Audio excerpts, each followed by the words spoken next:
Now this, my goodness. He's taking it to a whole nother level here. If you want to stay fit, you can also do that by social distancing. This is a vantage point from our Lines Roofing news chopper. Yeah, catching this guy right here earlier today on top of Piestewa Peak doing push-ups. Who is that guy? I want to meet you. Look at him. Awesome. He's got like that whole I am Spartacus, hear me roar look in his face. Well done, my friend. Well done. So if you've been out on the trails lately, you know how busy they are. That's right. People are out there. They're trying to take advantage of this weather. At least we have hiking weather right now. Sean McLaughlin is here, though, with a new warning tonight for everybody. Hey, Sean. Yeah, Heather and Brandon, it's been packed. Our jogging trails, the canals, our hiking trails, they have been packed, so much so that we got a little bit of negative national publicity, right? But as this outbreak continues and as we learn a little bit more of how this virus is transferred, I found a scientist tonight that warns or suggests that you take that 6 feet social distancing recommendation and quadruple it. Please maintain a social distance of at least 6 feet. A drone emphasizing social distancing to Riverside walkers in Manhattan. And this is how we do it here in Arizona. Our hiking and jogging trails more popular than ever, but 6 feet apart may not be enough anymore. What I do myself is I try to keep 25 feet.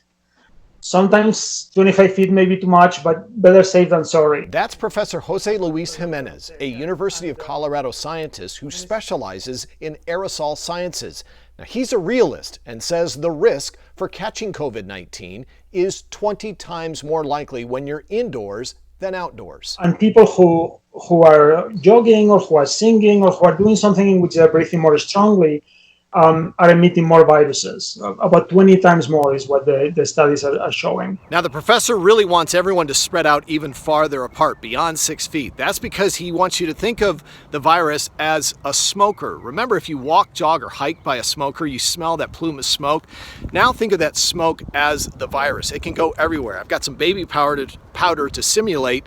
If you walk by a smoker, that virus can go anywhere. So that's the best analogy I can come up with, is that you imagine everyone you cross on the street that's not your family that you're living with is smoking, and you just want to keep enough distance so that you don't smell their smoke. And you really want to stay away from people coughing or sneezing, especially indoors. The speed when you sneeze or you cough can be really high, and you produce a very large number of particles that can spread.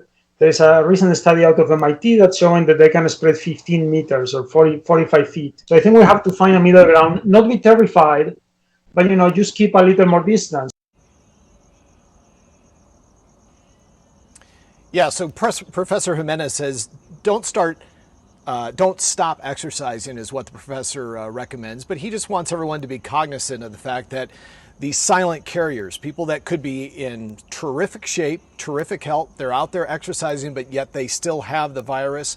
When they're exercising, they're breathing heavy. Remember, they are exponentially spreading those germs and that virus all around them.